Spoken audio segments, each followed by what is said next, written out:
We're ready to go. So, hi everyone. Thanks for joining us today for this month's webinar in our new series of online events. And I think we've got a couple of new people who've dropped in for the webinar, which is great. My name's Nell Thompson. I'm the Secretary of the Australian Institute of Animal Management, and I'll be helping with the technical side of this webinar today. I've been on the AIM committee since 2013, and I'm also the coordinator of the National Getting to Zero program. The Australian Institute of Animal Management is the national peak body representing local government animal management officers. The AIM committee consists of a wide range of professionals engaged in various aspects of animal management. AIM seeks to support those engaged in the business of animal management and the function itself by providing training and information, opportunities for networking and collaboration, and by encouraging the use of best practice policy and practices.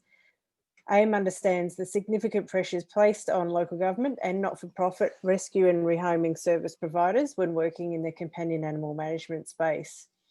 We always welcome new members, and people can join via our website at www.aim.org.au.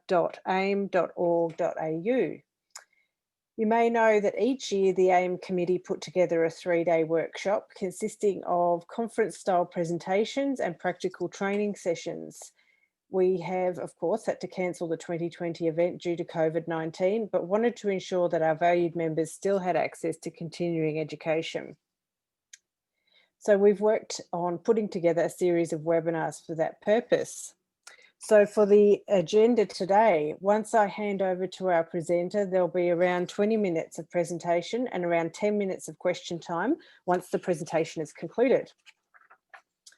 The recording of the webinar will be accessible via our website to all members to watch at any time. We're going to ask that everyone mutes themselves during the presentation unless our presenter indicates otherwise, please. And if you have questions, you can start putting them in the chat box and we'll get through as many as we can at the end of the session. If you've got very quick questions that relate to your understanding of the content, we'll try to get to them during the presentation. And if you have more questions or we don't get to yours during the question time, you can send a message to our Facebook page and we'll get to it that way. As always, we ask that you excuse any working from home noises such as barking dogs or children or whatever anyone else has got going on in the background. So to our presenter for today, we are very excited to have our first presenter with us today from just next door and over the ditch in New Zealand. In a world fast moving to smart everything, founder and CEO of Doggone, Tracy Austin, is acknowledged within the compliance sector as a disruptor and has often been recognised for her innovation and business acumen in developing Doggone. She was a 2018 finalist in the prestigious Vodafone Exxon Startup Accelerator program, nominee for the 2018 and 2019 Next Woman of the Year Awards, nominee for Westpac Champion Business Awards 2019 and SheEO nominee 2020. An entrepreneur at heart with a passion for creating IT-based solutions to keep people and the ones they love the most safe, Tracy has a background in law and was the co-founder of Christchurch-based advertising agency Ideation. Tracy's goal is to not only help every registered dog and their owners in times of need, but also to revolutionise the dog registration process as we know it, including providing vital and real-time intel to assist animal management officers at the front line and informing future planning and policy making. Over to you, Tracy, and welcome. Oh, thanks so much, Nell. Gosh, that was quite the big welcome. It's funny, isn't it? People call you a disruptor, but I'm actually a really nice person, not that disruptive. Look, I really appreciate the opportunity to be here today and to catch up with you all. I'm sitting in freezing cold Christchurch, New Zealand, and I would have dearly loved the opportunity to come to your beautiful Gold Coast. Obviously, we're in a different environment now, so thank goodness for Zoom. So again, Nell, thank you so much for this opportunity to meet with the team.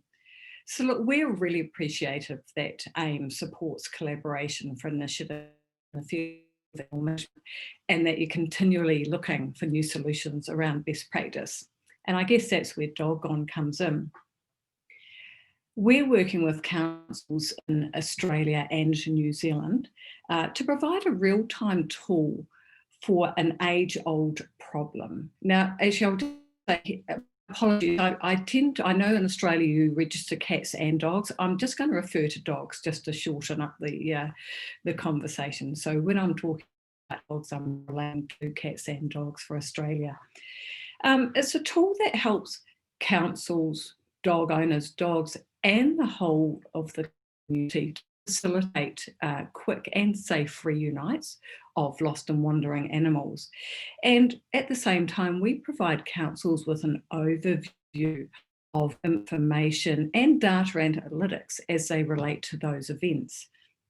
We've worked with and will continue to work with all stakeholders to ensure that we have a really clear understanding of what the key emotional drivers are, both for council and for dog owners. And I think because of what we've achieved is a tangible tool that can be used by everyone, that's simple to understand, to help facilitate reunites. Now, I'd like to start this presentation off. We've just produced a quick 1.5 minute video. It gives an overview of Doggone service. It's animated, so it's just for about 1.5 minutes. So I'd just like to put that on now, and then I'll just talk through some of those points. Doggone helps reunite you with your dog through technology that's as easy as 1, 2, 3. If your dog does a runner, not knowing where to look is about as it gets. Every minute your dog is lost, you age in the equivalent of dog years. Plus, there's the time and money involved in the search. Doggone real-time sighting your dog in the app so you know where to look. If someone sees your dog wandering, they can mark it as wandering in the app and you'll get an immediate notification. Or they can free text its registration number to 4133 to let you know it's been found. The Doggone Smart Tag is available for councils dog registration tag. Doggone's free text service is printed on every tag, so there's no need for other ID tags, including expensive GPS ones. Doggone does it all. The dog owner creates a profile for their dog in the Doggone app, including emergency phone number, so it's available in times of need. Whenever a smart tag comes near a phone with the Doggone app, a sighting for the dog is generated using that phone's GPS. All sightings are encrypted and sent anonymously to the dog's owner for added security. You can check in at any time. Mark your dog as missing, mark it as found, other carers, and update profile details. There's no better peace of mind.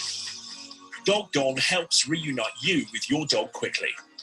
It's easy to use, allows us to help, and because it's your dog's registration tag, it's the only tag you'll need. Last year in Hutt City alone, Doggone reunited 612 dogs, pretty much 2 a day. To learn more or discuss options for including Doggone as part of dog registration in your council, please get in touch. We're here to help. So that's a little wee snippet there of Doggone.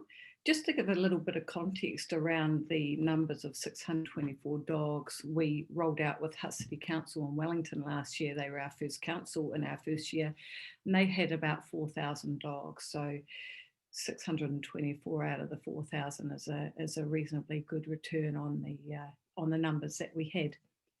So from the conversations that we've had with Australian councils, it's clear to us that you're open to change.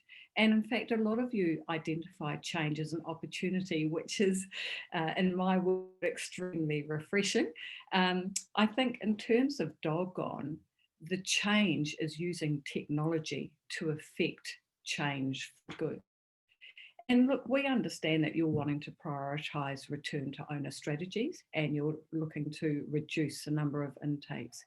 We also understand that you're wanting to proactively demonstrate that you are customer centric and that you are always looking for ways to add value. And I guess where that leads on from is that you're wanting your operations and outcomes of your work to be seen in a positive light by your community. And I was saying to Nell yesterday when we caught up, it is extremely refreshing to see these objectives come through from a council. So absolutely pleasing to see that. I guess also, like all councils around the world, you're acutely aware of your resources, both in times and money at the moment. So they're all things that, you know, your councils around Australia are working towards. So I've got some slides that I'd just like to pop on, and I'll just talk through. If anything of particular relevance or interest pops up, please just pop a note in the chat box for Nell, and she'll ask me a question on your behalf at the relevant time. So look, our vision is very simple: to keep dogs safe and sound wherever they are. And our mission, you know, lost dogs are an ongoing problem. And we would like to help with that by providing dog owners with a tool that supports responsible dog ownership, provides a mind. And a lot of dog owners have said they see it, Doggone, as a bit of an insurance policy for their animals. And again, in terms of a community-based and collaborative tool to help speed up the reuniting of lost dogs with their owners. At the same time, having some oversight of data analytics and events as they unfold, so that council can use that information for planning and policy making. So how does it work? It's as simple as a tag on a phone. So the tags don't have GPS in themselves. We use a GPS on nearby phones. And my apologies if I'm speaking to you at a level below your understanding, but I never like to make assumptions. So the tags have a Bluetooth chip in them, which effectively is like they come within 60 meters of a phone. The Bluetooth and the tag and the phone communicate, and they record an encrypted and anonymous sign of dog tag. And those sightings are stored in the dog owner's app, and they're also available for the animal management team to view. Now, those sightings can be if the dog's gone missing, or they can just be stored in a chronology of that dog's location history. It provides sighting, so whenever a dog does come past a phone with the app, a real-time sighting is presented that the dog owner can rely on to find their dog. And the same applies for the animal management. So the tags themselves, they're made of a PC polycarbonate. It's a very strong plastic. It's the same sort of plastic you use in bulletproof glass. It's very lightweight. It's robust. The tags are about 7 grams, and they're the same size as existing council tags in New Zealand, so 37 mils in diameter. And colour-coded to tie in with the Dog Control Act each year. And I appreciate that in Australia you have different processes around so all of those things can be addressed on an as-needed basis. In New Zealand, there's been a move from a council tag to a universal tag, and you'll see it says dog registration, and each tag has its own unique tag number on it with the expiry date, which is relevant. And there's also a link to our 0800 number. So we've had a lot of feedback in the first year where there was frustrations from dog owners where they were unable to ours.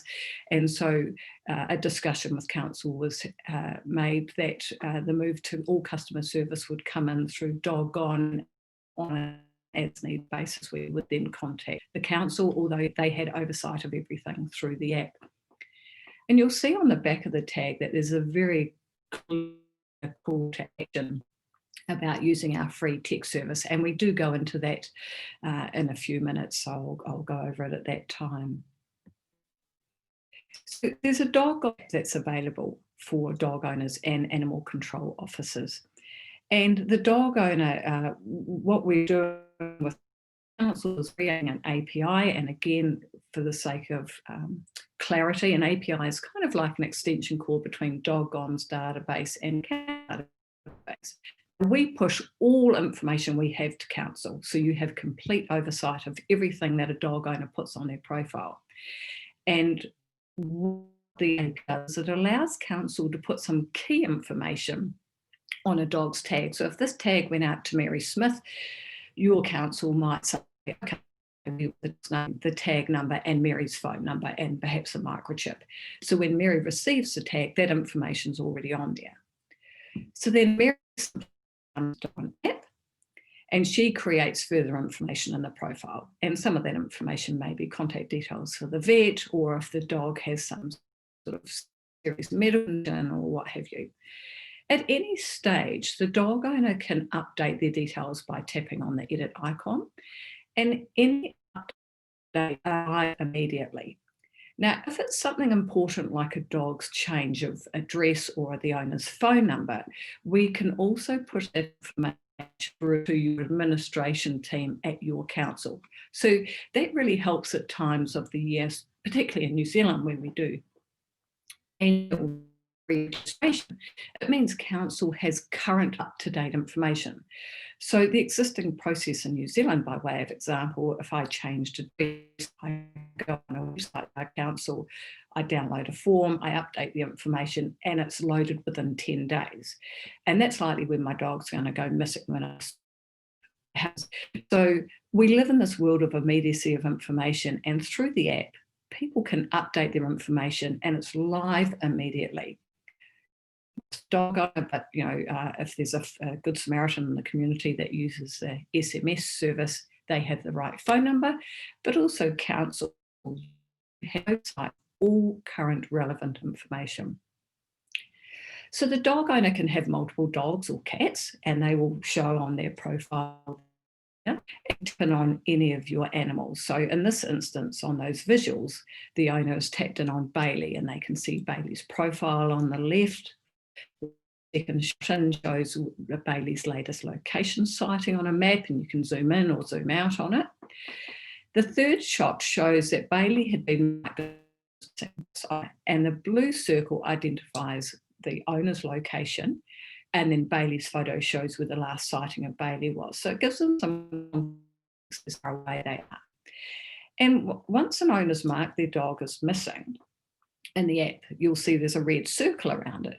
Now, once he's been marked missing, anytime he goes past anyone else, another dog owner or even a non-dog owner who has the dog on app, a new sighting is added, and they will appear in the app for the dog owner, but also for the animal management team at your council. And if you look at the next part of the phone where there's a push notification, every time there is a new sighting, that information is displayed, along these lines. Been located and was seen near XYZ location at 3:20 p.m. And what I've done is we've prepared the next slide gives a visual representation of that. So I'll just pop that on now. So this is an actual real dog from the Hudson house. And so this gives an example that Chase was out wandering, and he went past Mary at 4:18, and he went past Fred at 4, Tracy at 5:17, and Alex at 5:24. Now, he may have been with his owner and went past those people, or he may have been lost, in which case the owner and the animal management team now have a very clear breadcrumb trail of possibly a direction that he's heading in.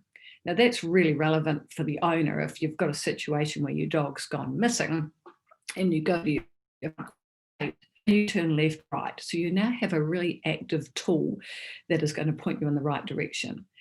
And we received a call the other day from a lady in the Hutt Valley. She has 2 dogs and she lives backing onto bush, and they take their dog up in the hills all the time, but they always go up the hill and turn right. She rang me and said, look, one of my dogs is at home, but the other dog has got out.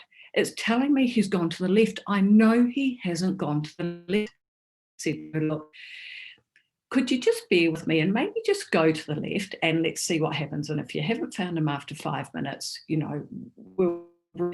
She rang back and she was just beside herself, and she went, oh my God, he's never gone that way. And I went to the left, and he'd walked past someone who was out and there was her dog, and she found him. Now, typically, she would have gone out of her property and headed right and gone on a complete wild goose chase. So it just gives context and brings in an accurate pathway to look when a dog has been lost. So within the same app, there's also it's kind of like a hidden portal. The public don't really know it's there. You wouldn't know. And the dog team authorised animal management personnel with a user ID to allow them to get into the AMO portal of the app. It's a lot quicker than animal management. And so the AMO team have access and oversight of a lot more information. You'll see there's some screens of phones there. So I'd just like to talk through those. So the first one, see the white box is nearby, and it shows a number of dogs that are nearby to the AMO. Now, the AMOs are experts in their field. They know how situation to do. But we like to think of this as you can never have too many layers of safety in the workplace, and this offers you that opportunity. So if you received a phone call about a dog and you went to the event, I understand that your existing protocol is to ensure that the community, the dog is safe. And so you'd isolate the dog and then you would engage with it in your appropriate way according to your protocols. Well, now you have opportunity to, you'll see a picture of the dog and you'll go, yes, that's the dog, and you can tap into it. Now, if that dog has a elevated, if that dog menacing or dangerous status, if he's a repeat wanderer, or if he's verified as a stolen dog, that information will present itself.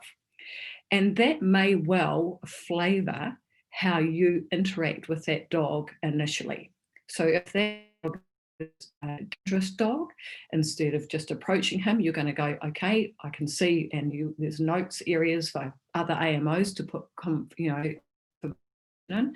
You can go, okay, we need to deal with this dog under these protocols. So looking at the second screen, with a white text box saying reported, this will show all the dogs that are currently reported either as missing or as wandering. Now, if the owner marks their dog missing, it'll go from a green circle around its photo to a red circle.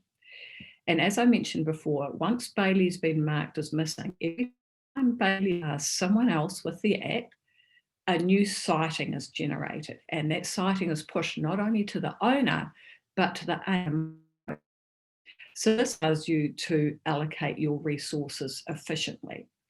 Now, particularly in the event where I was saying before about an elevated status, we had 2 dogs there that were marked as missing, say, and one had a status of being a menacing, dangerous dog, and one didn't.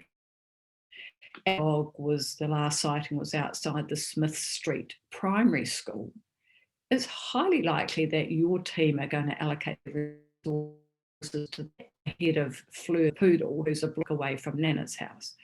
So it just means you don't have to be on site to have access time. You can be back at the council offices or you could be on the road. And it just allows you, it provides you with full context of information about the dog and ownership to establish how you're going to allocate your resources and ensure that your team and the community is safe. We've got Bailey there as missing, and then there's another dog, Tyson, where someone in the community saw Tyson out wandering and they marked him as a wandering dog. And I will go into that a little bit as well.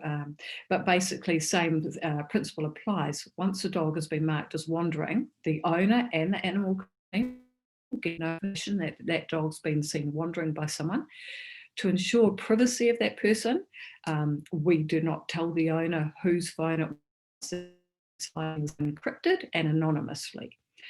But again, if every time Tyson walks past someone with the app, another location is AMO team and the owner will be notified.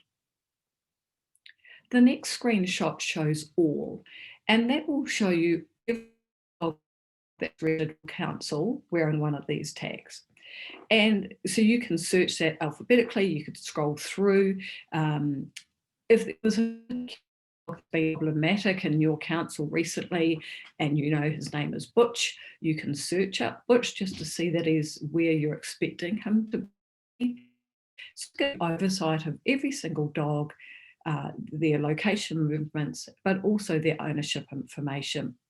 And if you've had an interaction with the dog or the owner, you want to record for other AMOs to see, so the dog owners don't see this, you can put a note in on that dog's profile. So for example, Tyson, who's been wandering, there might be a note in there from another AMO saying that they'd spoken to the owner, Tyson's owner in the morning, about, the hole in the fence, and they've given an undertaking to get it fixed, and now Tyson's out wandering again. So it just gives you that opportunity to have full confidence you are working with the dog owner to resolve these issues. And then the fourth screen is something councils have been particularly interested in, where we provide a free targeted communication tool to the animal control council and the 3 key staff that are able to send out notifications to every dog owner. So currently in New Zealand, they use a mix of text messages, emails, snail mail to get hold of people, and it can be quite cumbersome and it can take time, and how did you get hold of that person, and it all can be a bit confusing. And so in this instance, there's an example here, there might be things like there's toxic algae in the local lake and you want to warn people to keep their dogs away. That's coming up soon. A friendly reminder that Skyfork's coming up on the 5th of November. Keep your pets inside safe and sound. Or a reminder about dog registration. So long as the message is to do with animal management, they can be sent out to all dog owners. And just with the owner, it just shows you where you are in proximity to a lost dog, so that you can see how to use those maps as an indication on the best way to get hold of that dog once they've been marked as missing. So I'm absolutely thrilled that we received a registered patent for this. Report a Wandering Dog featured in the world. So I was like, hey, they certainly don't give out patents like lollies at the corner shop. So we were absolutely delighted to receive this. And how this works is wanted to allow a whole of community response to a missing or wandering dog. So there are or not, and I see it out, I just grab my app on my phone, I tap on report a dog, and if I have a dog, it might say, do you want to report your dog, or do you want to report someone else's? And I simply tap on the someone else's. And what happens then is it brings up a photo of every dog that's wearing a Doggone tag.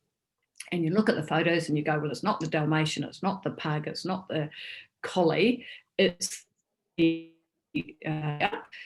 that's the dog that I see, and then you mark it as report wandering. And when you do that, it says it's a 2-step authentication, because we're going to notify the dog's owner and we're going to notify council. And as soon as they say yes, then that push notification goes through to the to say where that dog was seen and at what time. And that is real time. They'll receive that notification. And to protect everyone's privacy, no information about a dog or an owner is available to a member of the public, and likewise the owner of the dog has information about who recorded the sighting off their phone. However, we have access to that information if it is required for an investigation or prosecution purpose by council. We can provide that information. And just on that, one thing that we do for council around data analytics is if there was an event, say there was a dog attack, dog versus dog, you contact us and say, look, Trace, we've had an event. We'd like you to give us a list of all the dogs that were present at the Smith Street Dog Park on Saturday. between 12 o'clock and 6 o'clock, because quite often, as I'm sure you would have experienced, by the time the AMO team might have arrived to an event, they have moved on, and there can be some confusion around information that is shared, and it might be a case of a chihuahua attack pit bull, and you can say, okay, how many chihuahuas were there? And there might have been 2, and then that just provides your team with an advantage, those dog owners, to get a bit more information about what may have happened. And we can confirm that we are fully compliant with the Privacy Act, which is in New Zealand, and we're in the final stages of getting a Privacy Commissioner tick, which leads us into Australian privacy law, and that information can be used by counsel in prosecutions. So acknowledging that not everyone has will have the Doggone app, and perhaps not everyone understands Bluetooth technology, we want that people could use to help with a reunite. Now, my boy's then, Nana, she's in her mid-80s, bless her, and she's not heavy with technology at all, but she can text with the best of them. And text messaging is just so prevalent in everyday life that we want for people to be able to help with reuniting. So just by way of context, in the current environment, I'm assuming it's pretty similar in Australia, if I saw a wandering dog, I have 3 options. 1, I do nothing because I'm late from being, I feel guilty all day. 2, I stop and interact with an unknown dog. Bearing in mind, I don't know the dog and the dog knows me, so it could lead to all sorts of safety concerns. But I have to do that to get the dog's tag number to then phone the council, which costs me money. If I did have, say if I was a student and I didn't have funds on my phone, I'm unable to assist. I'm then directed to either wait with the dog or secure it somewhere, or my third option is again interacting with an unknown dog and taking it to the pound or a vet to have microchip. Now, microchips are fantastic, but they are not foolproof. And in the many, many focus groups that we had in the R&D set up business, everyone had a story about either the dog wasn't microchipped, or the microchip had moved. And so, you know, whilst it can be a great strategy, I see these all as mitigating strategies for an overall safety mesh around animal, working in conjunction with Doggone. And so I, you know, taking a dog to a pound or a vet where we live, if I saw a dog at 4-minute drive, and you know, that's a lot of resource you're asking people to give.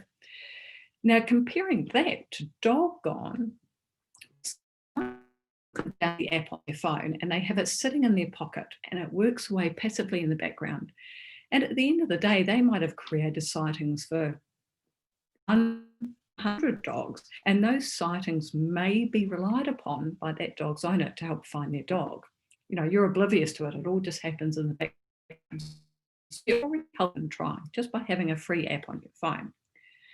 The second option is what we went through before about the being a bit more active, but safe, having to engage with the dog. You can tap on a reported dog and mark it as wandering, and the owner and the council are notified straight away. And third option is our free text service. So if you're happy to engage with the dog, if it looks very friendly and you're confident, you can go up to the dog and you can use our free text service, and you simply text its registration number to our free SMS service. And in New Zealand, that's 4133. And Australia would be a designated number, but the same principle would apply. So as soon as someone enters the dog's tag number, within 1 to 2 seconds, we'll give an immediate response back saying, here's my owner's phone number. Now, part of that is for the finder, there's no cost. There's no cost to them to receive a text back from our service. And for the dog owner, there's no cost for them to be reunited with their dog through the service. With the SMS service, Council has an overview either at the end of the day or real time of every reunite. So it elevates security and those peer-to-peer reunites. And I mean, we need to be realistic. Peer-to-peer reunites are happening anyway, but this now has a digital breadcrumb trail of it so that we can follow up if required, and just to elevate that security around those reunites.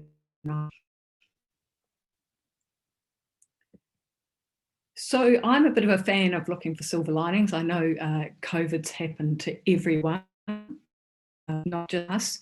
It's happened to our customers, the councils, and it's also happened to our end users, the dog owners. And so we used it as some time to thinking around one of the aspects that we had earmarked but just hadn't quite got round to fleshing out. And I guess in this new environment where most people have been one way or another, and often from an economic perspective, we wanted Doggone to be available for every dog.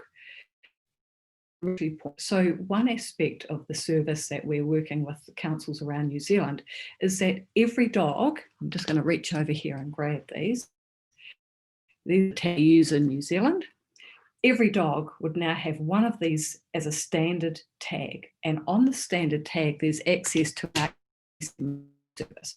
And dog owners can elect to upgrade to a smart tag if they want, that fuller service. So this is great in that people to be reunited as their baseline registration tag, which they currently don't have. It enables them to look for their dog through the smart tag, or to have someone assist them through this SMS tag, rather than sitting at home waiting for the estimated cost from council, or alternatively pounding the pavement. So during the trial that we ran last year, we had 4,000 dogs with the hut in our first year.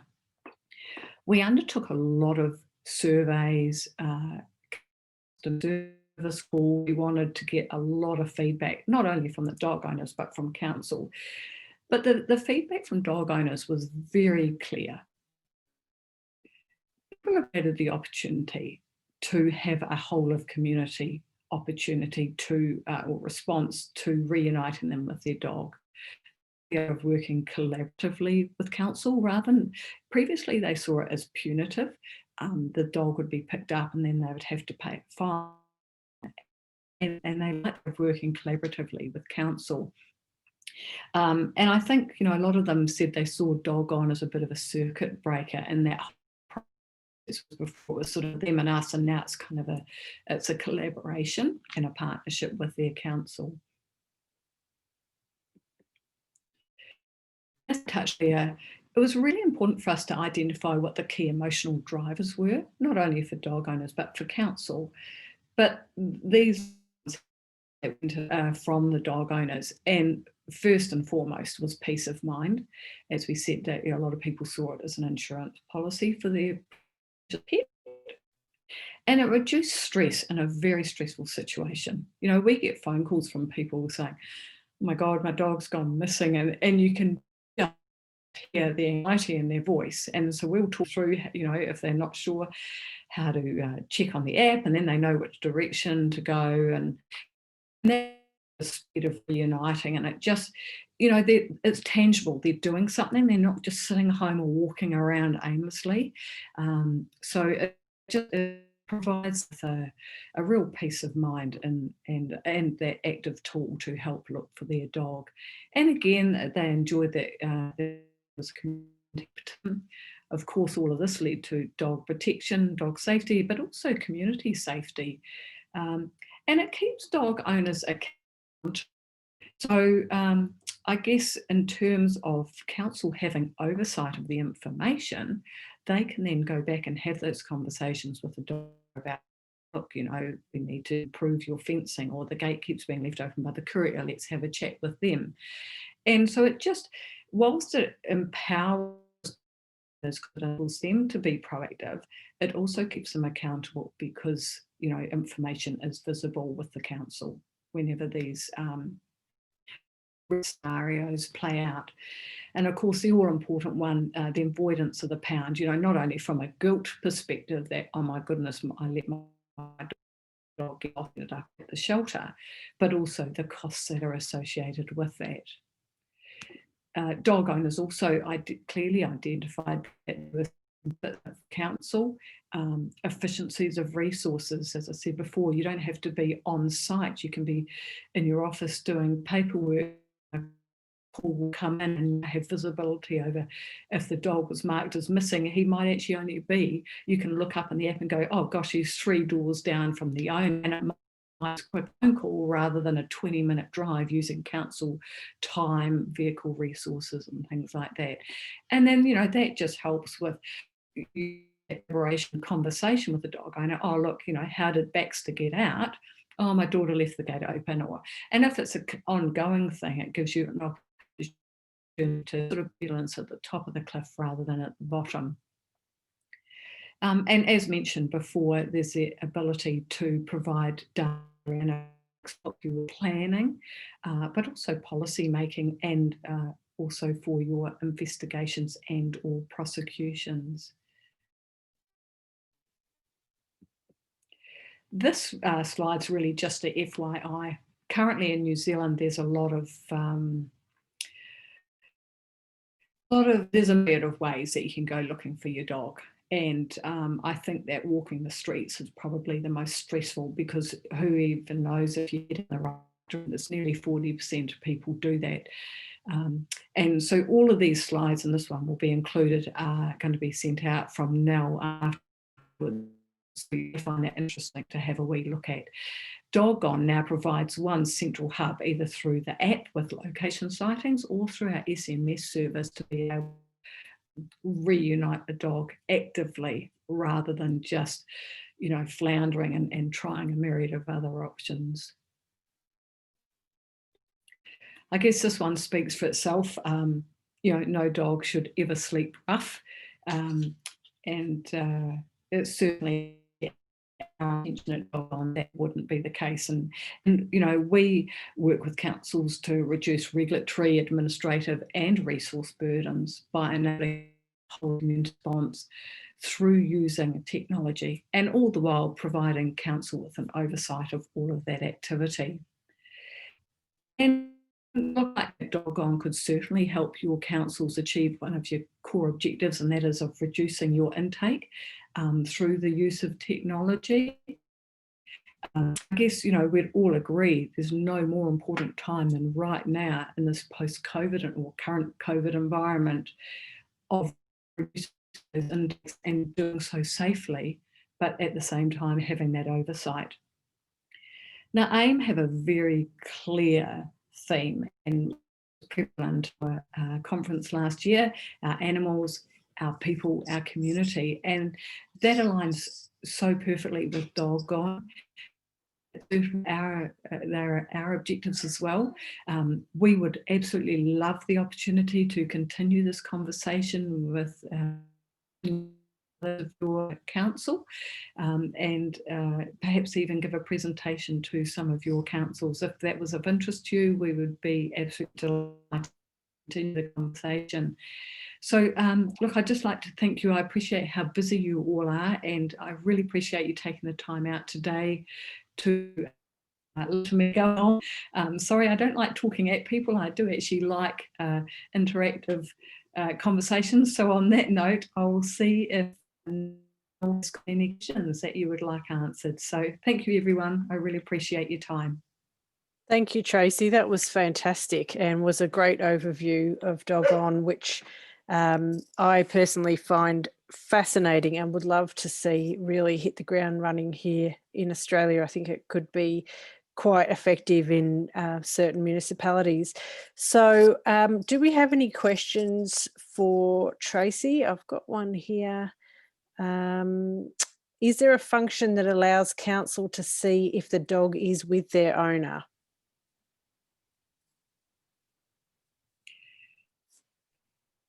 Right, so that's a really good question.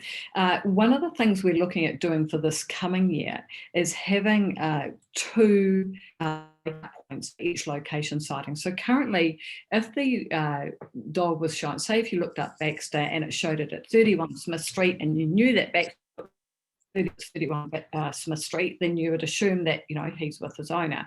However, one of the things we're looking at doing is identifying each location sighting, whether it was activated by the dog owner or one of its carers, or by a unique person.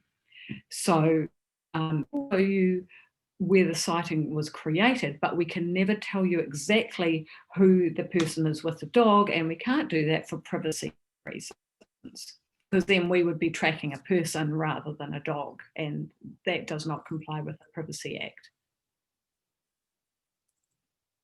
Okay, that's fantastic. Thank you.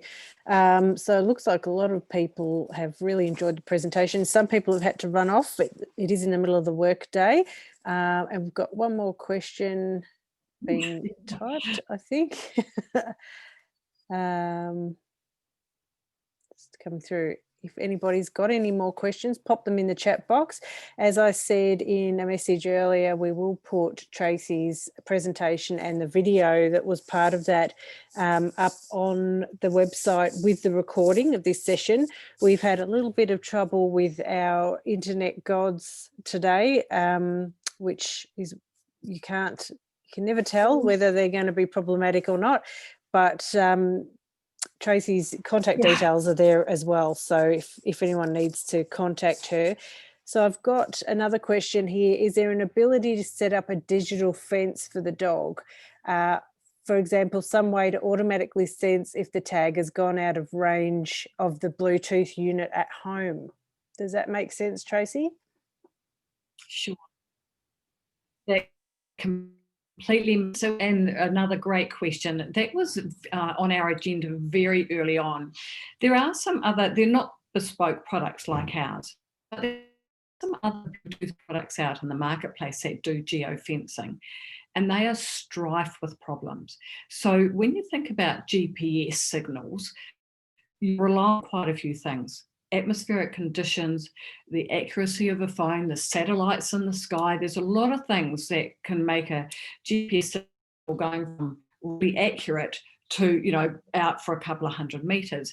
And what happens with these other products is they've set a geofence, the house is on a 4 square section, and they've set the geofence, and then the GPS signal just tweaks off a little bit, and suddenly they get a warning. They're at work saying your dog's out of the geofence. All panic arises, and it turns out the dog was safely at home, but the GPS signal, you know, came and went. Now, one of the things we do on our location history within the app, for every sighting, and they're all stored chronologically, every sighting will say the GPS, and if it's outside of a 20-meter parameter, we put a warning up saying this, you know, accuracy, and then it has a bigger blue circle around your dog. If it's an accurate one, it's a tight circle and it just appears normally. So we made a strategic decision. It is something we're continually doing, but a strategic decision very early on that we wanted our position to be that if your dog is lost, we will help you find it, rather than we will tell you where your dog is all the time. So these aren't a GPS, you know, because if it was a GPS, it would be big and expensive, and you have every 2 days and what have you. So we use the Bluetooth, you know, with the app to create those sightings. But we just wanted to make sure that we wouldn't give false negatives.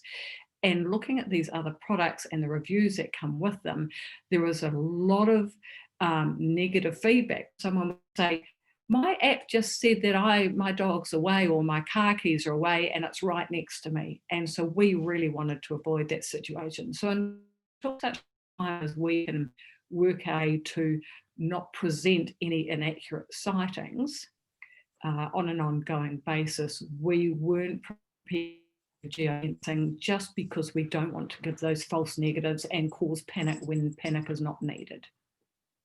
I know that was a very long-winded answer. No, that was great. Thank you, Tracy. I've got another question here. I mean, look, these are all complex issues, aren't they, technologically and, with everything else. But another question here: from the information delivered today, the success of the program would depend on the take-up of the Doggone app. How did councils and your organisation encourage this in New Zealand? Absolutely. So we do a lot of being around mesh networks in New Zealand. So whenever we're with a council, we provide them with a lot of collateral. We do campaigns. The community council likewise do that. And one of the upsides, I guess, I was talking about that silver lining during COVID and providing these sort of non-smart is people also create their profile in the app. So if every dog, so in Christchurch where I am, we have 38,000 dogs. So we'd have 38,000 plus apps walk around our city to create sightings for a dog. So you're not just relying on the smart tags. In addition to that, with a system set up where anyone can have multiple carers. So if someone has, so I have my dog Riggs, and my husband's a carer, and my two sons are carers. So out of our house, we now have 4 apps walking around Christchurch. So these are all strategies that we have in place to increase that mesh network. And we certainly provide collateral support to councils and directly to the market to encourage not just dog owners, but people in the community that want to do a good deed by just simply downloading a free app. So yeah, no, very relevant question, and we're all about increasing that mesh network. And going with the SMS tags was a key part of increasing that, because now every registered dog would have the app on their phone. Okay, fantastic.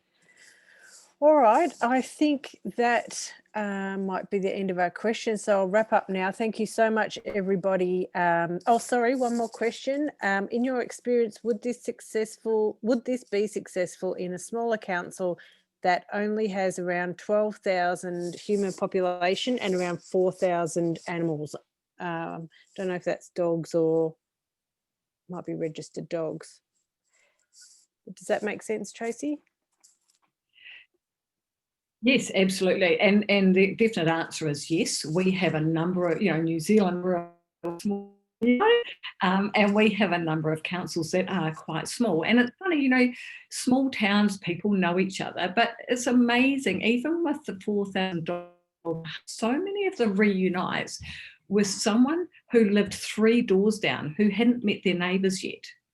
And so we love this idea of community, but everyone doesn't always know everyone. And so it gives, irrespective of the size of your community, it gives reunite whether you know your neighbours or not. And I guess one of the other things too, and we've got a few areas in New Zealand, so I don't know if any of you know this town, Nelson and Mount Maunganui, they're real tourist hotspots, and I'm sure you've got plenty of them in Australia as well. So when you've got a town, the SMS service works everywhere. And if you've got other people, like some of the cities we've spoken with in Australia, very much on the smart plan. And if they've got the beacons in their smart city or other users in their city with the Doggone app, then those sightings will be created town as well. So you can be anywhere in Australia, you could be on holiday. So yes, it works in a small tight-knit area, and it can also work we're away from your home. And one of the other things I'll just mention quickly about this SMS service. So being in Christchurch, you all know we had the earthquakes. And when there's a big event that goes down, the last standing communication portal was SMS because it's single bandwidth. And so we wanted to have something that would work anywhere. And so we've got, a digital version through here, but we've also got the SMS. And if you're in a small rural town that might have great cellular coverage, at least the SMS service is going to work. Excellent. All right. And have any councils in Australia expressed interest in this solution as yet? It's all very new, isn't it? Yes, we have. We've got 3 councils currently undertaking a concept review panel, I think they're calling it. Excellent. Well, that's very encouraging. Which is super exciting. So we've done the whole, so we've done the whole due diligence documentation with them, and they're just about their panels now. Brilliant. All right. Well, thank you so much, everybody, for attending the AGM and our webinar with Tracy. Thank you again, Tracy. It's been amazing. And we're looking forward to getting this recording up on our website, and hopefully we'll speak to you again soon in the future. Thanks very much, everybody. Enjoy the rest of your day, and we hope to see you next month for our webinar on human animal support services with Kristen Hassan from the United States of America. All right, see you soon. Bye.